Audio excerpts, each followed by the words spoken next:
गुलामी के दिन थे। देश में अंग्रेजों का वर्चस्व बढ़ता ही जा रहा था। लोग चिंतित तो थे, पर अपनी संस्कृति पर हो रहे हमले से वे ज्यादा डरे हुए थे। दक्षिण बिहार, जो कि अब झारखंड का हिस्सा है, का वनवासी जनजाति समाज इस अप्रिय बदलाव से ज्यादा प्रभावित था। ईसाई मिशनरी वाले आते और भोले भाले लोगों को बहला फुसलाकर उनका धर्म परिवर्तन करवाते। एक दिन वहां के मुंडा समाज के लोग चिंतन में मग्न थे। उन्हें रास्ता नहीं सूझ रहा था, और जब रास्ता ना नजर आए तो भगवान ही याद आते हैं। एक वरिष्ठ मुंडा सरदार ने लोगों को दिलासा दिया, जैसे हर युग भगवान भक्तों का उद्धार करने आते हैं, वैसे ही मुंडाओं के घर भी एक भगवान जन्म लेंगे। ठीक उसी तरह जैसे नंद के घर भगवान जन्मे थे, हमारे यहाँ भगवान जन्म लेकर अपनी बांसुरी की धुन से युवा मुंडाओं को इन दमनकारियों से लड़ने के लिए प्रेरित करेंगे। इस घटना के कुछ समय पश्चात दक्षिण बिहार के उन्नीहात गांव के लोगों को एक बालक नजर आने लगा।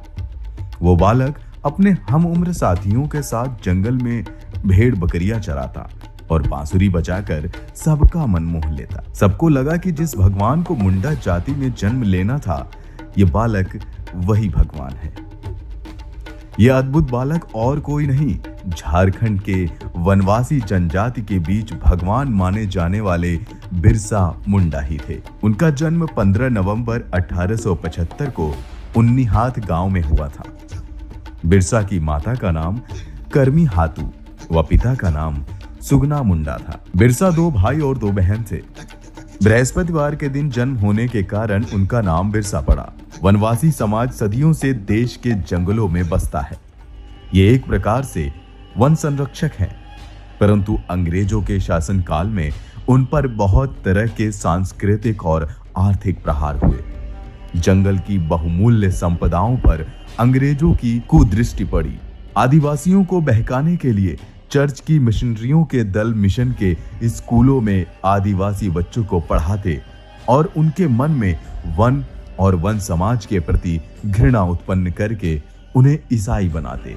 बिरसा मुंडा का परिवार भी इससे अछूता ना रहा, वे भी ईसाई बन गए। बिरसा जब डेविड बिरसा बन गए, तब उन्हें जर्मन ईसाई द्वारा संचालित चाई बास इंग्लिश मिडिल स्कूल में प्रवेश मिला।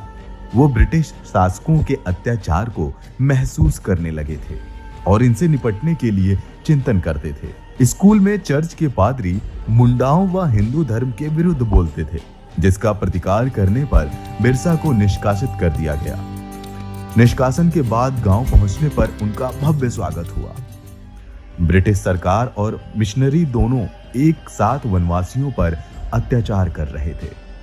धीरे धीरे उनका साहस इतना बढ़ गया कि अब जंगल के हिस्सों पर ही अंग्रेजों ने कब्जा करना शुरू कर दिया। वनवासियों को उनकी ही जमीन से बेदखल किया जाने लगा। किसी निर्विवाद सरदार के ना होने से मुंडा समाज दिशाहीन सा हो उठा था। जो मुंडा जरा आगे बढ़कर अंग्रेज शासन के विरुद्ध बोलता, उसे झूठे मुकदमे में फंसाकर कड़ी सजा दी जाती। यह दमन चक्र पूरी गति से चलने लगा था। इन घटनाओं ने बिरसा के अंतःकरण को झकझोर कर रख दिया।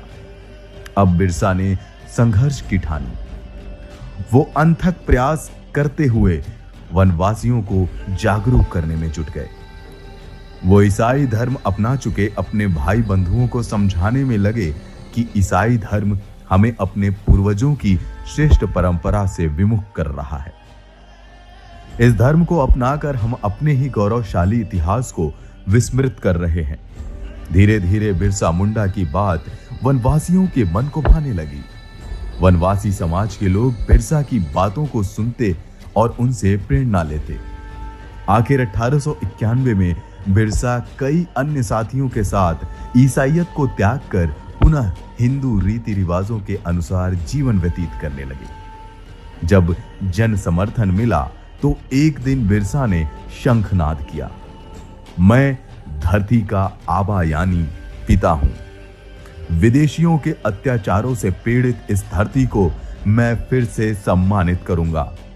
अब समय आ गया है कि हम अपनी धरती को इन आक्रांताओं के चंगुल से आजाद करवा लें। उन्होंने नारा दिया, अपना देश, अपना शासन। बिरसा की मुंडा समाज में स्वीकृति बढ़ने लगी। वो गांव-गांव घूमकर वनवासियों को जागरूक करने लगे। उन्होंने समझाना शुरू किया कि मिशनरी व ब्रिटिश दोनों एक हैं और हमारे शत्रु हैं। सीधे सीधे ये अंग्रेजों की सत्ता को ललकार रहे थे। आदिवासियों ने आखिरकार एक दिन अंग्रेज सरकार और जमींदारों को लगान देने से मना कर दिया। बिरसा के अनुयायी बिरसाइत कहलाने लगे। उनकी संख्या दिन प्रतिदिन बढ़ने लगी। इससे अंग्रेज प्रशासन चिंतित हो उठा। आखिर वही हुआ जिसके लिए अंग्रेज सरकार जानी जाती थी। उन्होंने षड्यंत्र रचकर 1895 में बिरसा को 2 वर्ष के लिए जेल भेज दिया। बिरसा को जेल भेजने के बाद वनवासियों के विरुद्ध अनेक कानून बनाए गए। करों का बोझ डाल दिया गया। सरकार की दमनकारी नीतियों से बचने के लिए वे ईसाई धर्म अपनाने लगे। इनमें वे लोग शामिल थे जो ईसाई धर्म छोड़कर बिरसा के अनुयायी बन गए थे। वर्ष 1897 में जेल से छूटने के बाद बिरसा और ऊर्जा से भर गए। उन्होंने अब उलगुलान नामक विद्रोह की योजना बनाई। वन वन घूमकर वनवासियों को संगठित किया। इस मिशन के लिए डोमबारी पहाड़ को इसका मुख्यालय बनाया गया। अब तक वनवासी बिरसा के नेतृत्व में आर पार की लड़ाई का निश्चय कर चुके थे। फरवरी 1898 को डोंबरी क्षेत्र में मुंडाओं की प्रथम सभा का आयोजन हुआ। यहां हजारों सशस्त्र मुंडा इकट्ठा हुए। सबके बीच बिरसा ने घोषणा की, अब हम दुश्मन की गोली से नहीं डरेंगे। मरना ही है तो सीना तान कर मरेंगे, सिर झुका कर नहीं। 24 दिसंबर 1899 की रात, ऐसी रात जिसकी अंग्रेजों ने कल्पना भी न की थी। देर रात को वनवासियों ने पुलिस चौकियों, ईसाई मिशनरियों और अंग्रेज अफसरों के क्लबों पर तीरों की ताबड़तोड़ बारिश की। सभी भयभीत होकर अपने अपने घरों में दुबक गए। हमलावर कौन थे, कहां से आए थे, कुछ भी पता न चल सका। बिरसा ने अंग्रेजी प्रशासन के विरुद्ध अपना शक्ति प्रदर्शन कर दिया था, जैसे ये तो जनयुद्ध का आरंभ था। बिरसा के नेतृत्व में इसके बाद खूंटी पुलिस थाने पर वनवासियों ने तीर कमान और कुल्हाड़ी से हमला किया। इस हमले में 2 लोगों की मृत्यु भी हो गई। इस घटना के बाद तो अंग्रेज प्रशासन में हड़कंप मच गया। बिरसा को पकड़वाने वाले को 500 रुपए इनाम देने की घोषणा हुई। अब बिरसा पीछे हटने को तैयार न थे। उन्होंने मुंडाओं को जागृत करने का अपना कार्य नहीं रोका। पुलिस से बचते बचाते वनवासियों को जागृत करते रहे, लेकिन ये ज्यादा दिन तक नहीं चल सका। एक दिन बिरसा जंगल में विश्राम कर रहे थे। न जाने किसने पुलिस तक यह बात पहुंचा दी। बिरसा को पुलिस ने पकड़ लिया और उन्हें रांची के कारागार ले जाया जाने लगा। जेल में बिरसा मुंडा को भयंकर यातनाएं दी गई, पर वो टूटने को तैयार न थे।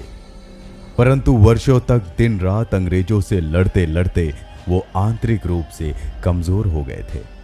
आखिरकार दी जा रही यातनाओं के बीच 9 जून सन 1900 की सुबह यह धरती पुत्र इस धरती से विदा हो गया।